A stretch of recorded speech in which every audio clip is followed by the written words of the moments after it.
Ganyan kaganda dito. Napakalinis.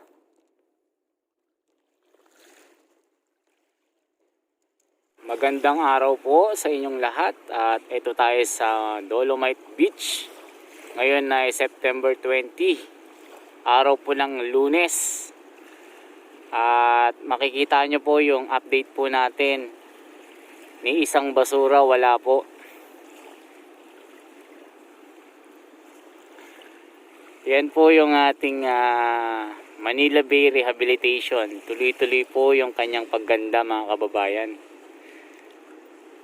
At ngayon po makikita po natin yung mga naglilinis dito.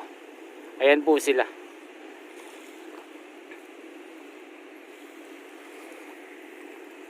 Ayan, kung pupuntahan pa natin sa dulo, makikita nyo po. Talagang pwedeng-pwede nang maligo.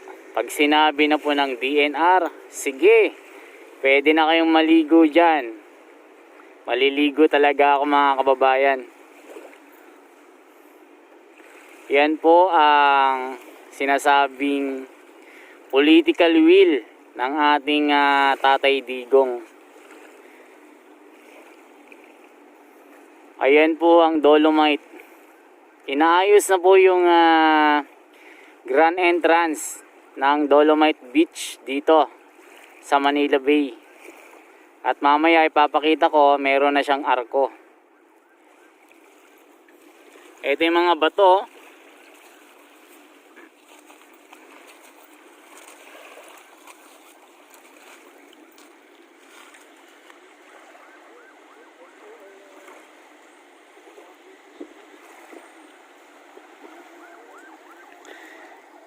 Kung may mga idea po kayo regarding po sa mga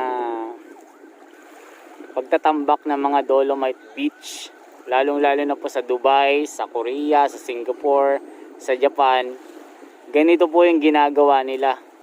Pagka inaayos yung isang lugar para pagandahin, ganito po ang ginagawa nila mga kababayan.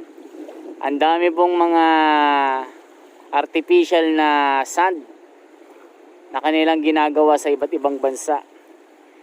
Bakit dito sa Pilipinas pinagbabawal nila, di ba mga kababayan? Ang linaw oh, napakalinis.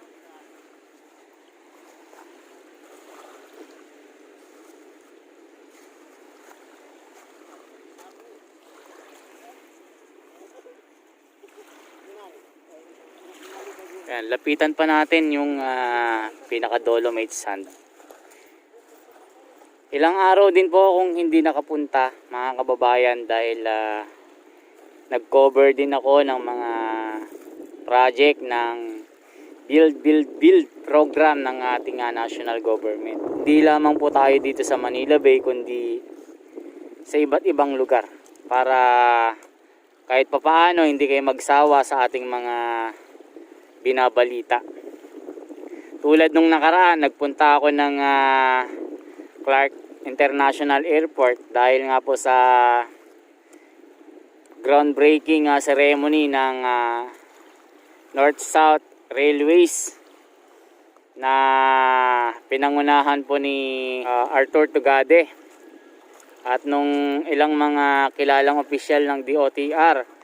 Kasama dyan yung mga nandyan yung mga kontraktor sa Italia, sa Middle East. Ang dami nila mga kababayan, kaya wala ako ng ilang araw dito. Pero ngayon, bumabalik po tayo para ipakita yung kagandahan ng Dolomite. At baka tinatanong nyo po, ano po yung inuhukay dyan? Kasi nga po, sinisimulan ng gawin yung grand entrance ng Dolomite Beach area natin. Inaayos na po nila yung grand entrance ng Dolomite Beach. At baka tinatanong nyo kung ano yan, yung mga bago na nanonood sa atin. Yan po yung ginagawang CR dito para hindi po mababoy yung Manila Bay. Lalong lalo na pagka nag-open na sa public itong Dolomite Beach natin, meron kayong gagamitin. Meron tayong gagamitin. O, di ba? Maganda mga kababayan. Napakalinaw. At mamaya i-try natin na paliparan kasi parang maganda yung yung reflection ng langit.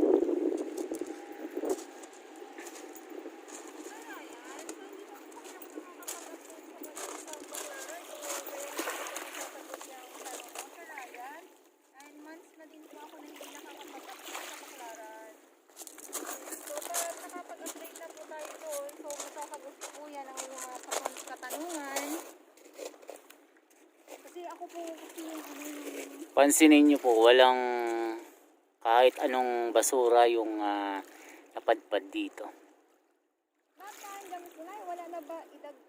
Napakalinis.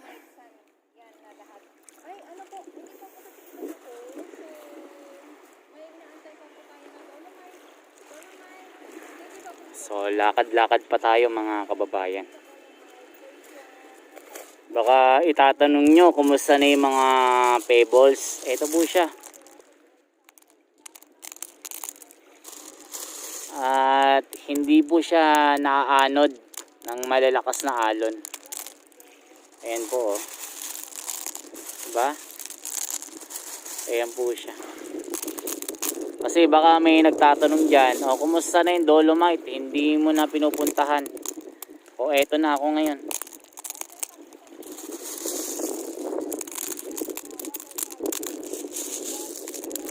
Diba?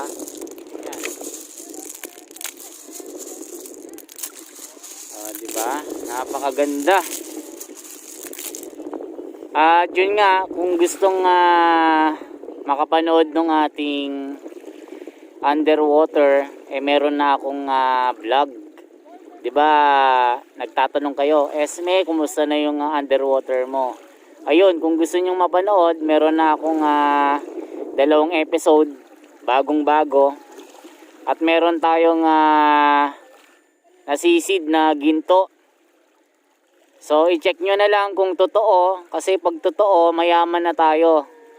Kasi hahatian ako ng 2. Kasi 1,000 gram yung nakuha natin eh. So, sana totoo yun. Para ibahagi natin sa mga Pilipino. Ayan, oh.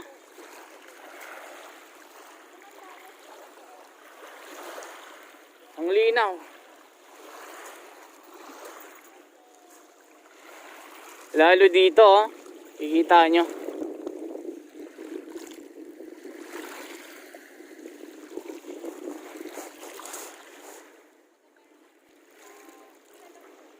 Napakalinis eh. Uy, may isdang lumilipad. May nakita kasi ako, biglang gumanon. Parang isda siya. Ayun, oh. May mga isda. Dati nung nakaraan mga kababayan, ayun, oh.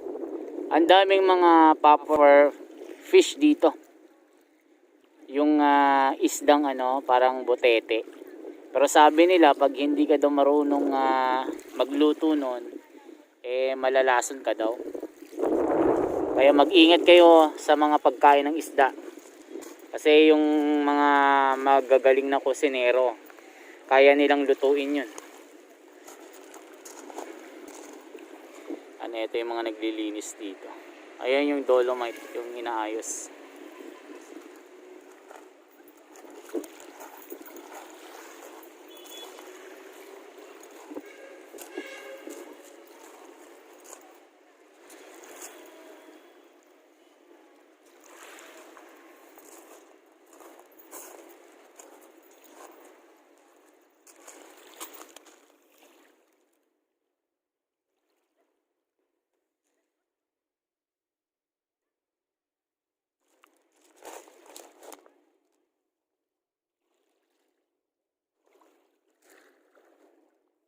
Ganyan kaganda dito.